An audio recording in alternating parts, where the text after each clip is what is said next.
Hello, Klaus here, and welcome back to yet another video here at the channel. Hope you are having a lovely day. In today's video, we're going to talk about an issue you might be having if you are recording YouTube videos like this, talking head videos, where you can't really see your image when you are talking. And for instance, maybe, just maybe, you're having a light in the back that decides that it's running out of power and dying in the middle of the shot, and you don't see it until you have recorded everything and you are in the edit. So a thing like that can really take your audience attention away, and maybe this is happening in a pretty important part of your video and you don't really want anybody's attention to disappear. So in this video, I'll show you how you can fix that issue pretty fast using DaVinci Resolve 18.5. So without further ado, let's just jump into DaVinci Resolve and I'll show you how to fix this issue. Let's go. Okay, so here we are in DaVinci Resolve, and this is a super easy technique and a super quick tutorial. But anyway, let's just jump into it. I have my clip right here, and I did do a mark down here, and you can do that by just pushing M with the clip selected if you want to do that. And on the mark, the lights are turning off because it ran out of battery, and we're going to fix that super fast.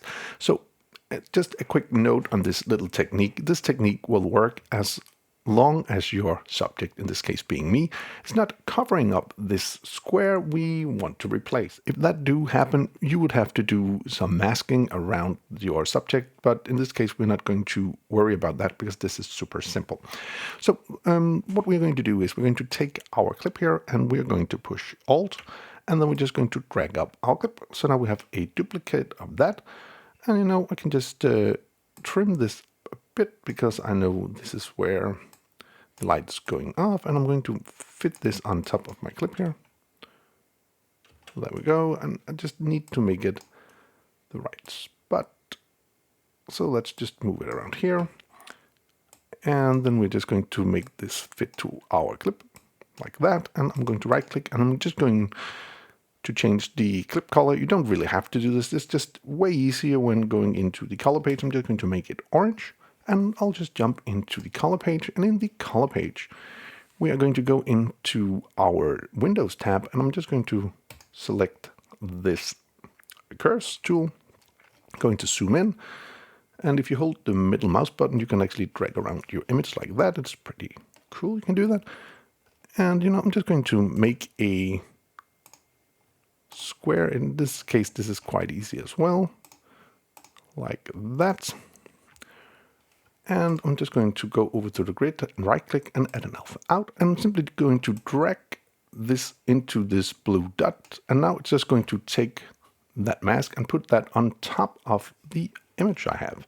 So if we go back to the edit page, we can just have a look here. And when we take a look at it, you'll see that the light doesn't change. It doesn't go out. So that's pretty cool.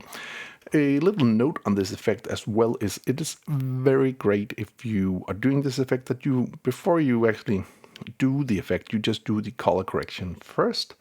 It's just going to make it faster to make the effect, and it's one step less to do to copy paste grades. So just to keep that in mind. Also, if you want to do some kind of a camera movement or something like that, instead of doing that on both clip, you can simply go up to the effects, going into effects, and then taking an adjustment clip. And let's say over time we want this to move. Let's say we are here on my clip here, and we can just select our clip and then go up to the inspector, and then we can just hit all of these diamond icons, and we have put in keyframes, and over time, when we are at the end, we want this to be zoomed in, and let's say something like this.